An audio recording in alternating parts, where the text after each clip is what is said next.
গুরু পূর্ণিমা, গুরুকে পূজা করা হয়।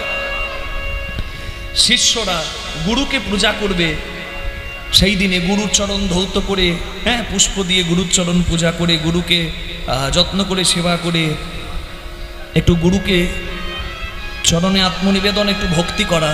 গুরু পূর্ণিমার নিয়ম শুরুই হয়েছিল ব্যাসদেবের থেকে। ব্যাসদেব যিনি ঋক্ সাম যজু অথর্ব এই চারি বেদের বিভাজন করেছিলেন, সেই ব্যাসদেবের শিষ্যরা বৈশম্পায়ন আদি ব্যাসদেবের 4-5 জন শিষ্য প্রথম ব্যাসদেবের মানে বেদব্যাস, যিনি মহাভারত 18 পুরাণ ব্রহ্মাসূত্র আদি বিশেষ বিশেষ গ্রন্থ রচনা করে গেছেন, যাকে শিব কৃষ্ণ মানে শিব নারায়ণ এবং ব্রহ্মার রূপও বলে অনেকে মানে। গুরু রূপে পূজা করে, সেই ব্যাস পূজা, হরি বল, গুরু পূজা। রাধে রাধে। তাহলে সেই গুরুচরণে আত্মনিবেদন করলেই জগতে পরম কল্যাণ হয়। মায়েরা, কেউ পরশ পাথর দেখেছেন? পরশ পাথর, পরশ পাথর, পরশ পাথর হচ্ছে এমন পাথর যে পাথর লোহাকে ছুঁয়ে দিলে লোহা সোনা হয়। আপনারা যারা কীর্তন শুনছেন মনে হয় না কেউ পরশ পাথর দেখেছেন। কি মা দেখেছেন? দেখেননি? আপনারা দেখেননি? হ্যাঁ, যে কীর্তনিয়া দাঁড়িয়ে পরশ পাথরের গল্প শোনাচ্ছে সে নিজেও দেখে না। পরশ পাথরের কথা আমরা গল্পে শুনেছি।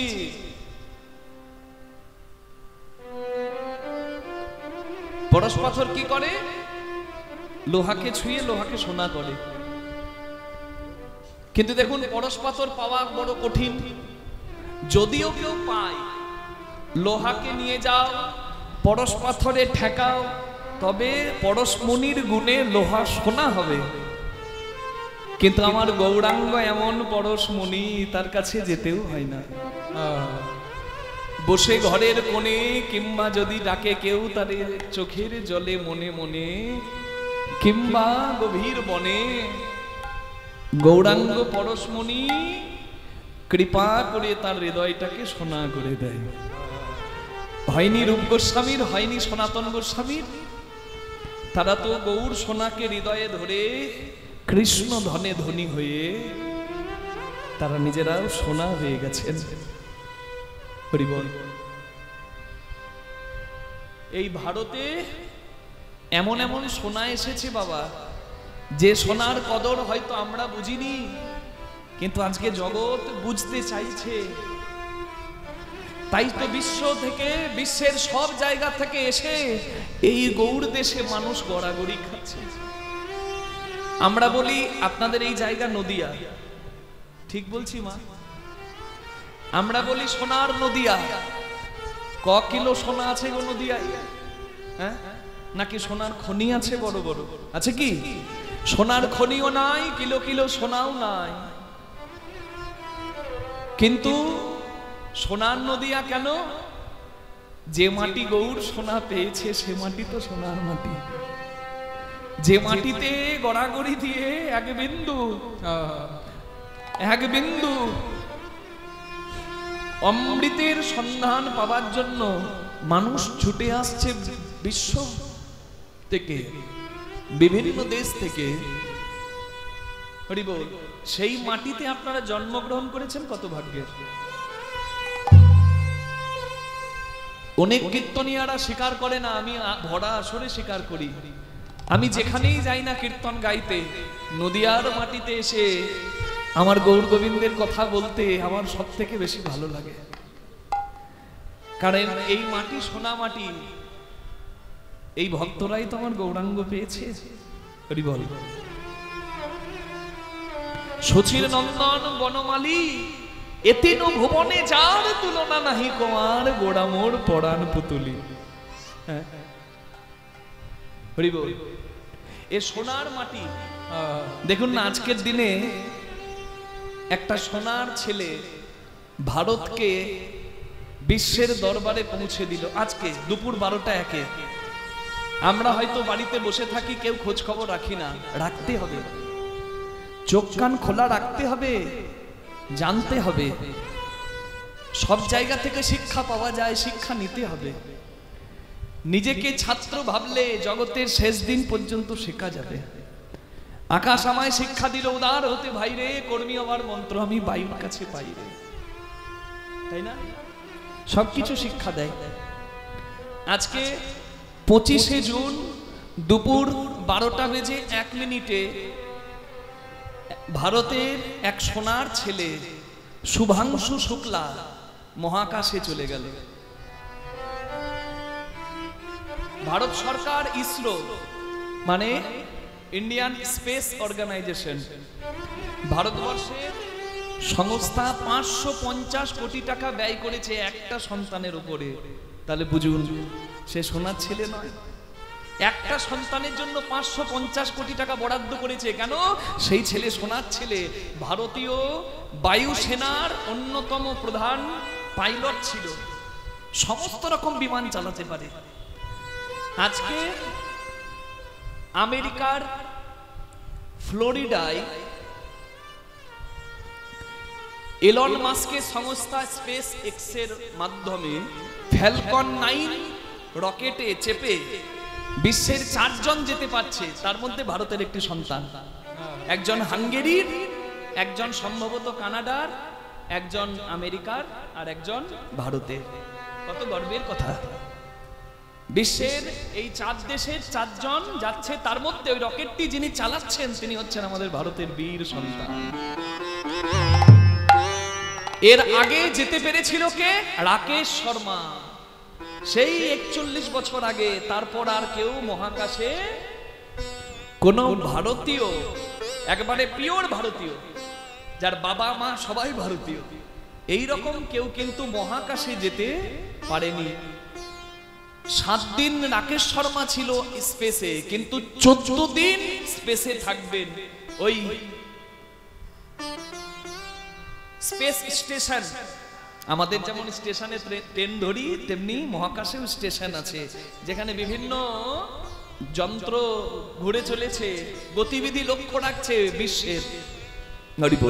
সেইখানে 14 দিন থেকে বিভিন্ন গবেষণা করা হবে এবং সেই গবেষণার তথ্য এই বিশ্বে এলে বিশ্বের কল্যাণ হবে। বিশ্ব কল্যাণের জন্য নিজের বলিদান দিতে গিয়েছিলেন বিশ্বকর্মা। বিশ্বকর্মা বিশ্বকর্মা, হরি বল। আর বিশ্বের কল্যাণের জন্য এই সন্তানও গেছে। ফিরবে কিনা জানা নাই, ফিরতেও পারে, নাও ফিরতে পারে। 1 মাস ধরে ট্রেনিং নিয়েছে বাবা, 1 মাস ধরে সংযমী হয়ে আছে নিবৃত পক্ষে, সবকিছুর আড়ালে। তারপর তাকে নিয়ে যাওয়া হলো আজকে। আগে যাওয়ার কথা ছিল, বিভিন্ন কারণে যাওয়া হয়নি, আজকে গিয়েছে।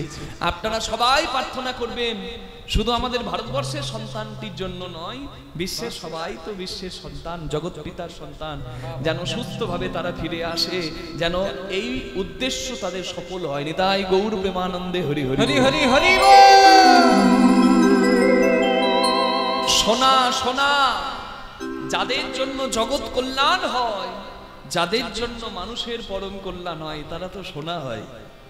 বলে তুলনা তুলনা তুলনা তুলনা, তোমরা তুলনা তুলনা তুলনা তুলনা, আমরা কিসে দিব তুলনা তুলনা তুলনা, আমি কিসে দেব তুলনা তুলনা তুলনা, কিসে দেব তুলনা তুলনা তুলনা, আমাদের গোড়া চাঁদের তুলনা তুলনা তুলনা, গোড়া চাঁদের তুলনা তুলনা তুলনা, গোড়া চাঁদের তুলনা তুলনা তুলনা, তুলনা তুলনা তুলনা তুলনা, একই কথা, মানে 2। তার তুলনা যেন আর কোনোদিন তুলনা, তার তুলনা তাতেই সাজে। হরি বল। আচ্ছা, তুলনা কি করা যায় না? যায়। তুলনা কি করা যায় না? তুলনা করা যায়। হরি বল। যেমন জগতে কিছু অমূল্য সম্পদ আছে, সেই সম্পদগুলোর নাম বলছি, যেগুলো এখন চোখে দেখা যায় না, কিন্তু আমরা শুনেছি সেগুলো বড় দুর্মূল্য, হ্যাঁ, বড় দুর্লভ। যেমন কল্পতরু গাছ, যেমন কামধেনু মানে সুরভি গাভী, কল্পতরু গাছ এমন গাছ যে গাছের কাছে গিয়ে কেউ যদি আঁচল পেতে দাঁড়ায়, কল্পতরু গাছ তার সব অভাব দূর করে দেয়। কামধেনু মানে সুরভি গাভী, হ্যাঁ, সেই সুরভি গাভী যদি কারোর ঘরে থাকে, কোনোদিন তার কোনো রকম কোনো অভাব আসে না, তার দুঃখ আসে না, সুখ সমৃদ্ধি বজায় থাকে। কিন্তু এই কামধেনু আর কল্পতরু গাছ পাওয়া বাবা বড় দুর্লভ, পাওয়া যাবে না। তাই তো বলা হচ্ছে, আয়ে গুণের সুরভি সুরতরু সম নহে, এ গুণে সুরভি সুরতর সম নহে। যে মাগিলে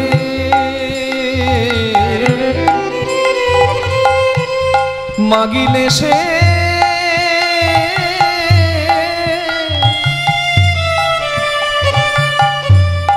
পাই কোন জনা, মাগিলে সে পায় কোন জনা। দেখো না মাগিতে অখিল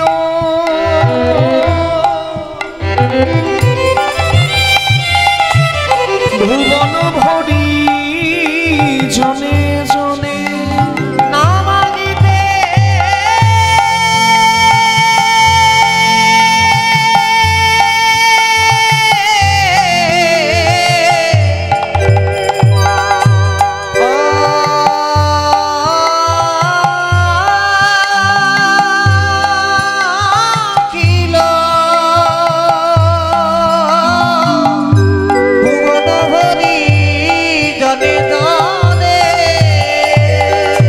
যাচি দেওল প্রেম ধনু,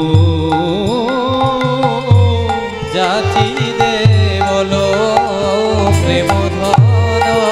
সেজে যেচে সেধে বিলালো, সেধে বিলালো, যেচে সেধে বিলালো, সেধে বিলালো, সেই গোলকের প্রেম ধন, ও সে গোলকের প্রেম ধন যেতে সেধে বিলালো। বলে আনারস আনারস, আনারসি আনারস, এই যে আনারস আনারস, আনারস আনারস, আনারস আনারস খেয়েছো?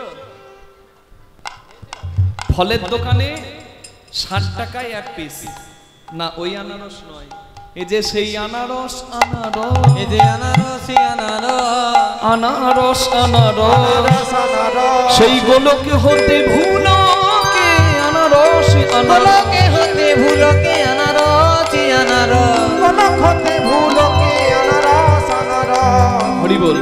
বেশ, রসটার নাম কি? ভক্তি রস, উন্নত উজ্জ্বল রস, যার নাম প্রেম বা ভক্তি।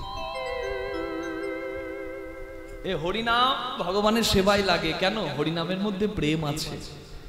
প্রেম শূন্য নাম মূল্যহীন, একটা গানের মতো, কিন্তু প্রেম যুক্ত হরিনাম সেটি কিন্তু সেবার নৈবেদ্য।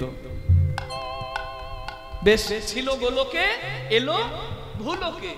কিশোরীর সম্পদ ভক্তি, ব্রজবাসীর সম্পদ গোলকের, পেল এই ধরাধামের কলির মানুষজন। তা কি করতে হবে? বলে লুটে নাও লুটে নাও, তোমরা লুটে নাও লুটে নাও, লুটে নাও লুটে নাও, লুটে নাও লুটে নাও। ওই হরি নামের লুটে এসেছে, লুটে নাও লুটে নাও। হরি নামের লুটে এসেছে, লুটে কিভাবে? লুটে বলে হরি নামের লুটে এসেছে, লুটে নাও লুটে নাও। হরি নামের লুটে এসেছে, মদন ভরে হরি বলে, বাহু তুলে, বাহু তুলে, বাহু তুলে, বাহু তুলে, বাহু তুলে, বাহু তুলে। তোমরা লুটে নাও লুটে নাও। হরি বল হরি বল হরি বল। এই হরিবাসর এমন একটা জায়গা, এটাকে বলা হচ্ছে গৌরাঙ্গের কৃপার স্থল। আচ্ছা, কল্পতরু গাছের কাছে গিয়ে কেউ যদি দাঁড়ায় তার অভাব যায়, কীর্তনের আসরে এলে কি অভাব যায়? মহাপ্রভুর কৃপা স্থলে হ্যাঁ গো যায়। শুধু পেটের জ্বালা নয়, পাপ তাপ দৈন্যতা সব যায়। গঙ্গা পাপং শশী তাপং দৈনং কল্পতরু হরেত পাপং তাপং তথা দৈনং সর্বং সাধু সমাগমাৎ। গঙ্গায় স্নান করলে পাপ হরণী মা পাপ গ্রহণ করে নেন। হরি বল। এই দশহরা গঙ্গা পূজায় আমরা স্নান করলাম, জয় রাধে। কিন্তু পাপ করার যদি প্রবৃত্তি আর না থাকে তখনই কিন্তু মা গঙ্গা পাপ নেবে। আর না হলে স্নান করে যদি আবার তদ অনুরূপ আচরণ হয় তাহলে কিন্তু তার কোনো ফল নাই। গঙ্গায় স্নান করলে পাপ যায়। শশী তাপং, যখন চাঁদ ওঠে মানে রাত্রিবেলা হয়, এই যে সূর্যের তাপের জ্বালা, এই জ্বালাটা একটু কমে যায়। সূর্যের তাপের জ্বালা কমে যায়। আকাশের চাঁদ উঠলে মানে রাত্রিবেলা হলে শরীরটা একটু শীতল হয়। চাঁদকে বলা হয় শীতল প্রদাতা, শীত প্রদাতা। কি চাঁদ মানে শীতলতা, সূর্য মানে উষ্ণতা। দৈনং কল্পতরু হরেত, কল্পতরু গাছের কাছে গিয়ে কেউ কিছু চাইলে তার অভাব চলে যায়। কল্পতরু গাছ অভাব হরণ করেন। কিন্তু এমন একটা জায়গা আমার মহাপ্রভুর কৃপার স্থল হরিবাসর, সাধু সঙ্গ সৎসঙ্গ স্থান। পাপং তাপং তথা দৈনং সর্বং সাধু সমাগমাৎ। হরিবাসরে এসে আমার গৌরাঙ্গের কৃপা বৃক্ষতলে এসে বসলে তার সমস্ত ভাব দূর হয়ে যায়। নিতাই গৌর হরি হরি হরি বল। তাই বলে জয় দাও গো, তোমরা জয় দাও গো, জয় দিলে জয় হবে, জয় দাও গো, জয় দিলে জয় হবে, তোমার হয় না শ্রী গৌরাঙ্গ, জয় দিলে জয় হবে, জয় দিলে জয় হবে, জয় দিলে জয় হবে, জয় দাও গো।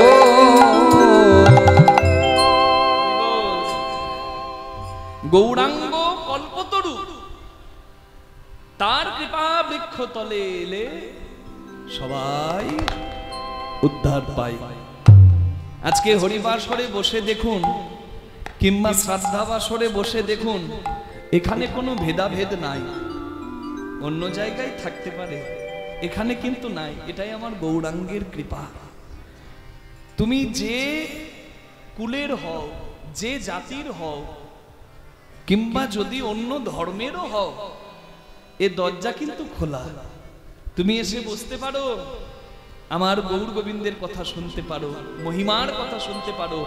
গায়ে গা লাগিয়ে হরিনামের আসরে কেউ কাঁদতে পারে, আবার দুহাত তুলে নাচতে পারে। এই সমস্ত শ্রেণীর মানুষকে সকলকে এক করেছেন যিনি, নিজের কৃপা বৃক্ষতলে সকলকে কৃপা করতে ডেকেছেন যিনি, তিনিই তো আমার শ্রী গৌরাঙ্গ মহাপ্রভু। তাই তার তুলনা আর হয় না। সত্যি কি হয় না? তবে মহাপ্রভু একজনের কথা বলেছেন, মহাপ্রভু একজনের কথা বলেছেন যে শোনো শোনো ওহে রাঘব, তোমারে গব্য কই, আমার দ্বিতীয় নাই নিত্যানন্দ বই। মহাপ্রভুর সঙ্গে যদি কারোর বিন্দুমাত্র তুলনাও করা যায়, হরি বল, তিনি হচ্ছেন একমাত্র দয়াল নিতাই। এই জন্য নিতাই গৌর হচ্ছে আমাদের প্রাণের সম্পদ। ভালো করে আঁকড়ে ধরুন তাদের চরণ, কল্যাণ। হরি বল হরি বল হরি বল। হ্যাঁ, আমার গোড়া চাঁদের তুলনা, আমার গোড়া চাঁদ গোসাই রে, আমার গোড়া চাঁদের তুলনা, গোড়া চাঁদ গোসাই রে। একবার বিচারো ও করিয়া দেখো সবে, বিচার করিয়া দেখো সবে। আজ পরমানন্দের মনে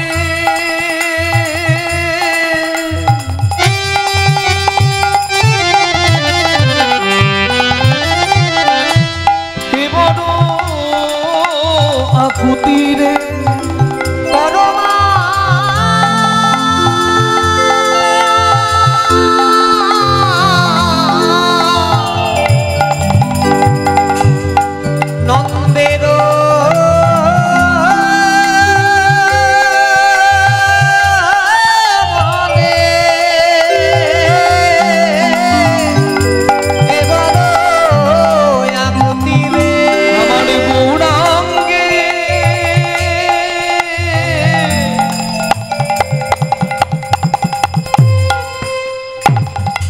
দয়া হবে কবে আমার গৌরাঙ্গের দয়া হবে কবে আমি বসে আছি হে বসে আছি হে আমি বসে যে আছি হে বসে আছি হে আশা কল্প তরু মূলে বসে আছি আশা কল্প তরু মূলে বসে আছি হে এই আশা কল্প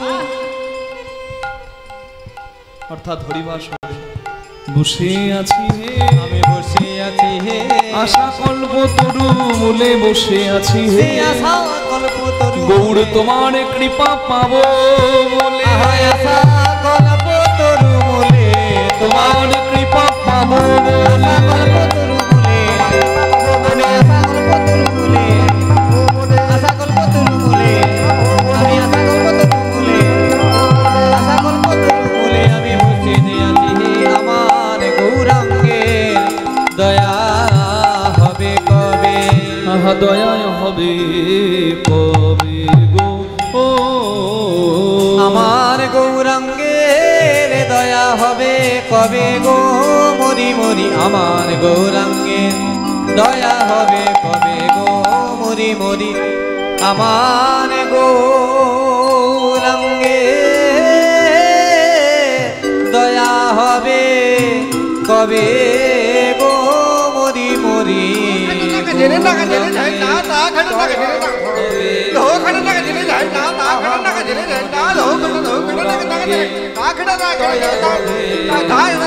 গৌরাঙ্গের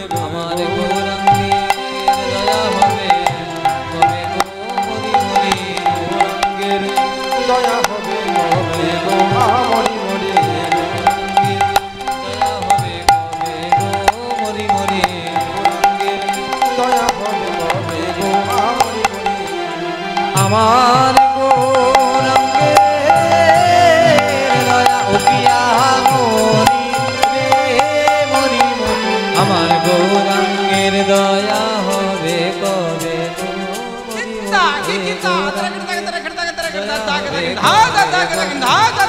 হে গৌরাঙ্গের দয়া হবে কবে গো মরি মরি হে গৌরাঙ্গের দয়া হবে কবে গো মরি মরি হে গৌরাঙ্গের দয়া হবে কবে গো মরি মরি হে গৌরাঙ্গের দয়া হবে কবে গো মরি মরি আমার গৌরাঙ্গের দয়া হবে কবে গো মরি মরি হে গৌরাঙ্গের দয়া হবে কবে গো মরি মরি গৌরাঙ্গের দয়া হবে কবে গো মরি মরি হে গৌরাঙ্গের দয়া হবে কবে গো মরি মরি হে গৌরাঙ্গের দয়া হবে কবে গো মরি মরি হে গৌরাঙ্গের দয়া হবে কবে গো মরি মরি হে গৌরাঙ্গের দয়া হবে কবে গো মরি মরি হে গৌরাঙ্গের দয়া হবে কবে গৌরাঙ্গের দয়া হবে কবে গো গৌরাঙ্গের দয়া হবে কবে গো গৌরাঙ্গের দয়া হবে কবে গো গৌরাঙ্গের দয়া হবে কবে গো গৌরাঙ্গের দয়া হবে কবে গো গৌরাঙ্গের দয়া হবে কবে গো গৌরাঙ্গের দয়া হবে কবে গো গৌরাঙ্গের দয়া হবে কবে গো ও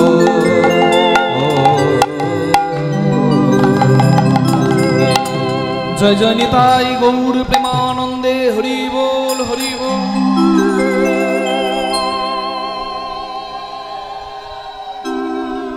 জয় নিতাই চৈতন্য মহাপ্রভুর চরণ বন্দনা করে যিনি প্রেমদাতা, নামদাতা, চৈতন্য দাতা, তার শ্রীপাদপদ্র আশ্রয় করে আজকে আমরা লীলার মধ্যে প্রবেশ করছি। সাধারণত শ্রদ্ধা বাসরে আমরা পরিবেশন করি মান, দান, নৌকা বিলাস, মাথুর প্রভাসযোগ্য এসব বিরহমূলক লীলা। কিন্তু এই বাড়ির বাবা ঠাকুরদের ইচ্ছা একটু নতুনত্ব কোনো ভক্তলীলা একটু আস্বাদন করার ইচ্ছা। তা যেহেতু ভক্তের ইচ্ছাতেই লীলা, তাই জানি তাই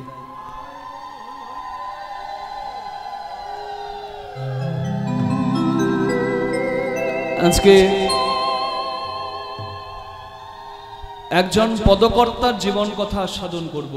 বৈষ্ণব পদাবলী সমৃদ্ধ যার কৃপায়, অন্যতম শ্রেষ্ঠ পদকর্তা। কৃষ্ণলীলার পদ শুনতে গেলে তার কথা আসবেই।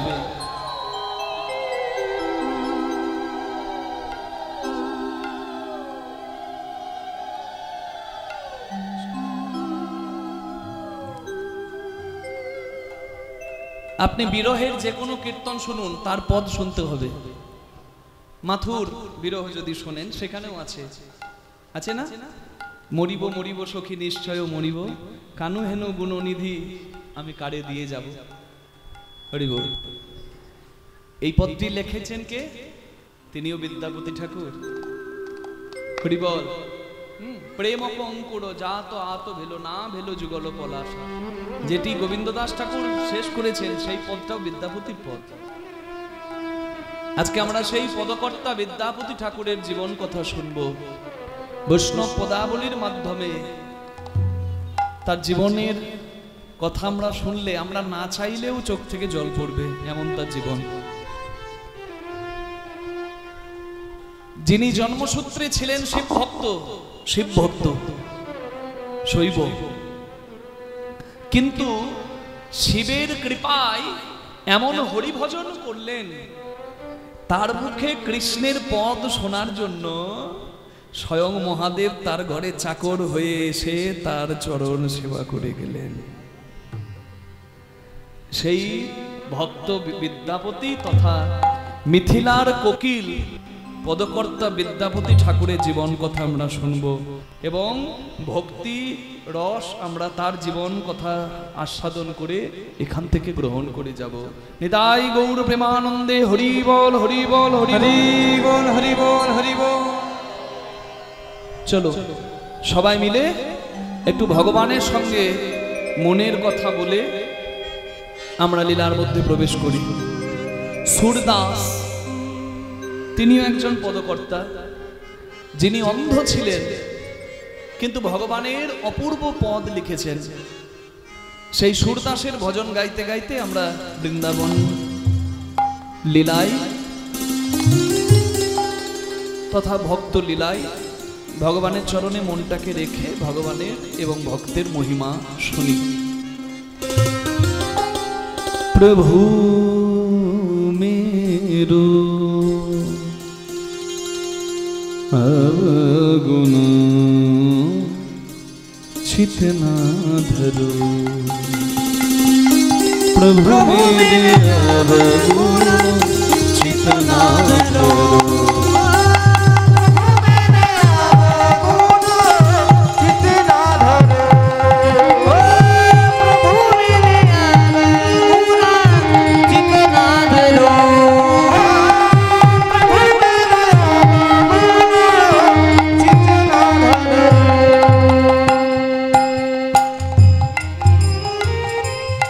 प्रभु जी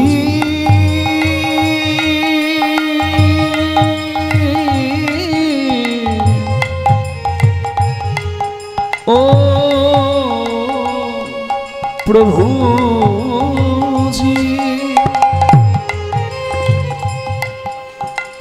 प्रभु मेरे अवगुण, प्रभु मेरो अवगुण, प्रभु मेरो अवगुण। ভোকালগুলো কমে গেছে দাদা, মাইক ম্যান একটু আসবেন। প্রভু মেরে অবগুণ, প্রভু মেরে অবগুণ, প্রভু মেরে অবগুণ, প্রভু মেরে चितना धरो प्रभु मेरे आम गुना चितना धरो प्रभु मेरे आम गुना चितना धरो प्रभु मेरे आम गुना चितना धरो प्रभु मेरे आम गुना चितना धरो हरि बोल प्रभु मेरो आस्ते একটু থাকবেন গানের সময় বসে থাকো এখানে জানি তাই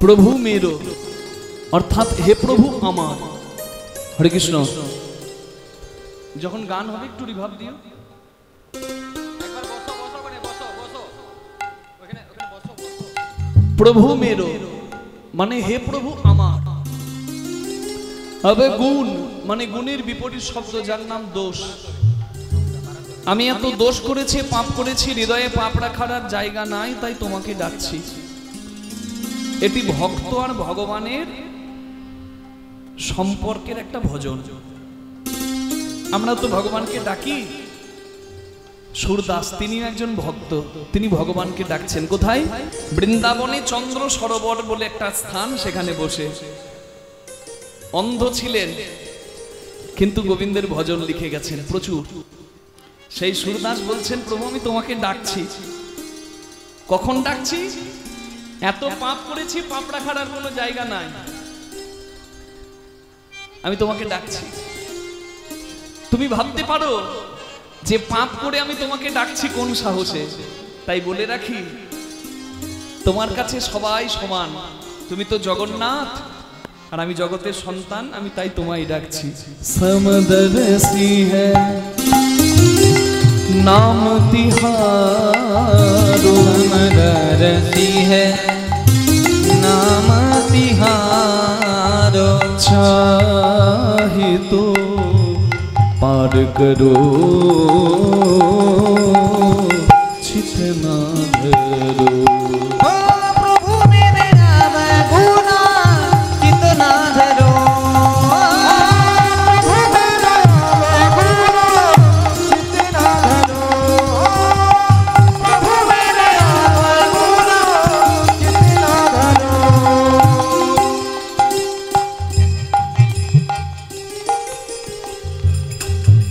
যার কাছে সবাই সমান তাকে বলি সমদর্শী তা ভগবানকে বলছে ভক্ত সুরদাস যে তোমার কাছে সবাই সমান তাই তুমি সবাইকে কৃপা করবে তাই আমি আশা নিয়ে তোমাকে ডাকছি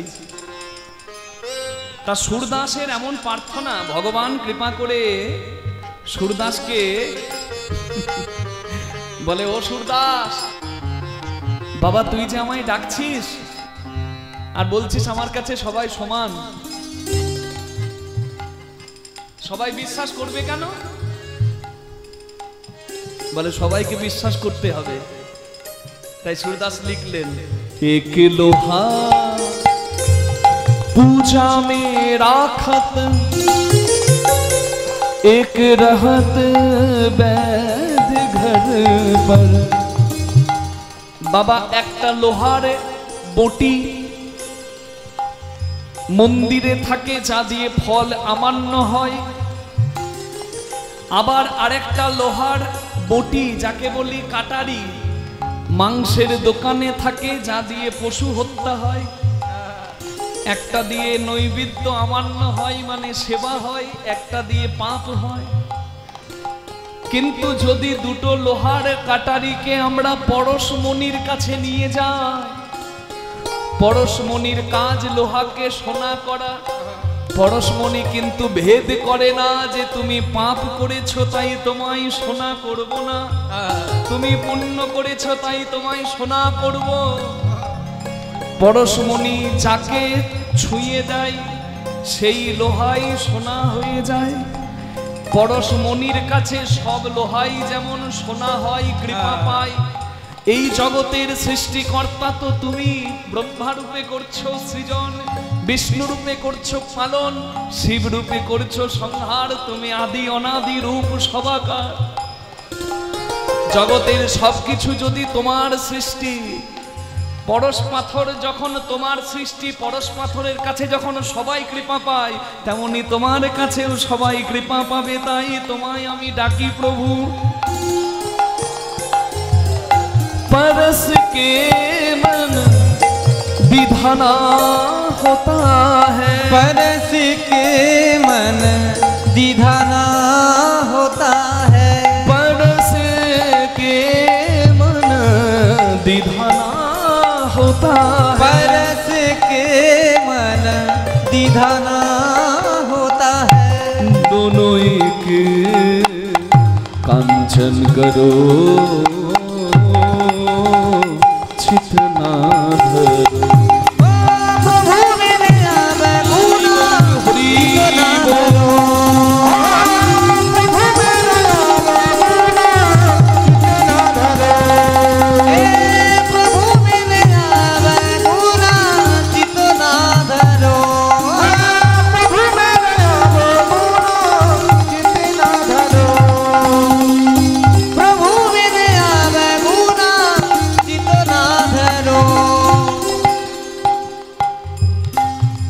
ভগবান হাততালি দিচ্ছেন, বাহ বলে হরি বাবা, বাবা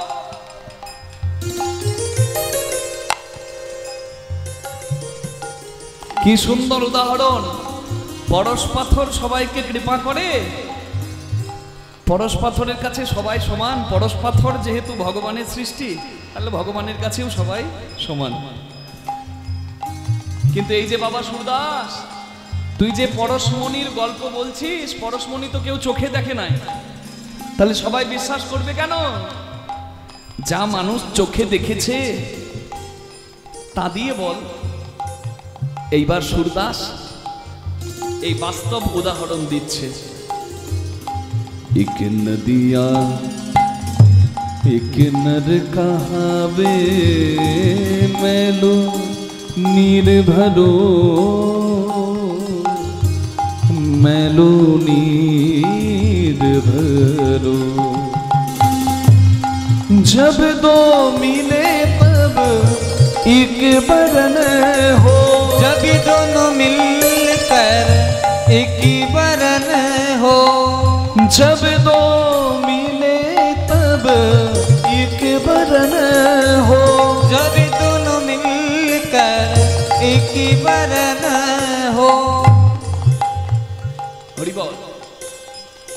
আমি যেখান থেকে এসেছি মা, সেখানে আছে অজয় নদী, যাকে বলে অজয় নদের জল। আবার কলকাতায় আছে বড় বড় নর্দমা, যাদেরকে বলে ড্রেনের জল। অজয় নদীর জল যখন গঙ্গায় গিয়ে মেশে, সেটাও অজয় নদীর জল থাকে না, গঙ্গা জল হয়। আর নর্দমার জলও যখন গঙ্গায় পড়ে, সেটাও নর্দমার জল থাকে না, সেটাও গঙ্গা জল। গঙ্গায় যে যায়, গলা পচা নর্দমার জল, মূত্র সমস্ত কিছু পবিত্র হয়ে যায়। গঙ্গায় যে যায় সেই আশ্রয় পায়। আর এই গঙ্গারই জন্ম যদি তোমার চরণ থেকে হয়, তাহলে তোমার চরণে যে যাবে সে কেন আশ্রয় পাবে না প্রভু? বিষ্ণু চরণ জলা ব্রহ্মা কুমণ্ডলা, শিব ঝকারাজত দেবী গঙ্গে। जब दो मिले तब एक बरन हो, जब दोनों मिलकर दुतोरिया का वर्ण हो, एक बरन घोला हो। गंगा जल, गंगा सुरेश्वरी नाम पायो, गंगा सुरेश्वरी नाम पायो, गंगा गंगा सुरेश्वरी नाम पायो, छिपना धरो। ओ प्रभु मेरे आवे गुना कितना धरो, प्रभु मेरे आवे हरि बोल। ओ प्रभु मेरे आवे गुना कितना धरो, प्रभु मेरे आवे প্রভুজি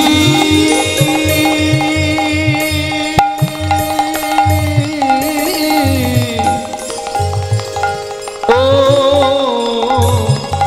প্রভুজি প্রভু मेरो অবগুণ প্রভু मेरो অবগুণ চিতনা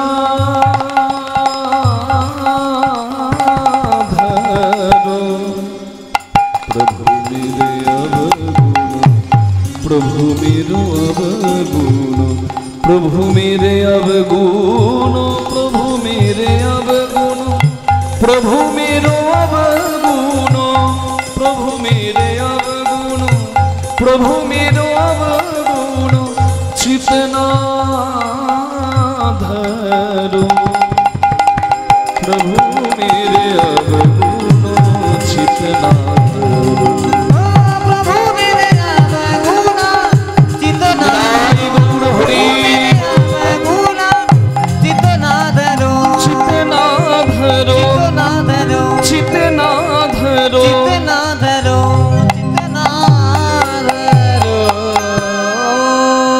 एक जीव एक ब्रह्मा कहावत सूरदास झगड़ो अज्ञानी से भेद होवे तुम ज्ञानी काहे भेद करो।